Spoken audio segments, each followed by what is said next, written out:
My piece over the weekend was called Currency Puzzles. The currency markets remain the most liquid market of all in the world, and something equivalent to the Challenger Deep in the Mariana Trench, which is the deepest known point in the Earth's oceans.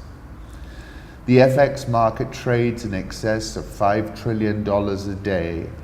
Within the 24-hour cycle, the market exhibits liquidity peaks and troughs, and we have witnessed spectacular and exponential moves, typically in the early hours when most of the world is in the land of Nod and liquidity is at its lowest.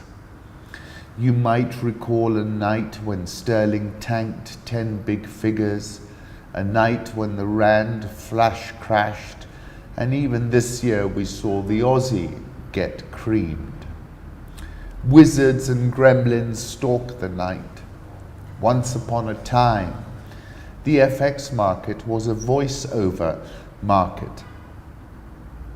Today it's entirely screen-based and algorithmic, and high-frequency trading is a big component, and both are heavily reliant on complex mathematical formulas and high-speed computer programs. HFT strategies utilize computers that make elaborate decisions to initiate orders based on information that is received electronically, before human traders are capable of processing the information they observe. Algorithmic trading and HFT have resulted in a dramatic change of the market's microstructure, particularly in the way liquidity is provided. The attraction of the FX market is that it allows all participants to deploy outsized leverage. Basically, you can deploy up to 200 times leverage. There is no other market that allows this level of leverage. The US dollar, notwithstanding endless chatter over its imminent demise, remains the dominant currency, representing around 60% of the market. Of course, the petrodollar underpins US power, and this is an observable fact. The US has frequently deployed coercive financial warfare strategies, and it works a treat. And in fact, President Trump has lobbed the odd tweet to good effect. But more than that, you can see how coercive financial warfare has ground the likes of Venezuela and Iran into the dust. That's the background. The market view pivoted big time on the dollar at the end of last year and priced out further interest rate increases, and has now priced in a rate cut. Typically, a reduction in interest rate expectations would soften a currency. However, the market has now absorbed the view that it will be a synchronized global slowdown and that the US will likely outperform. I stand by my view that the dollar will appreciate about 10% in 2019. The currency markets in Africa, however, have been idiosyncratic and endlessly fascinating. The Ghana cedi slumped to an all-time low last week and has weakened 8.6% year to date and is the worst performing currency in the world. Tito Mboweni, the South African finance minister, delivered a currency Yehudi Menuhin level masterclass last week. He delivered his budget speech last week and began by presenting the alloy ferox, which he says is resilient, sturdy, and drought resistant.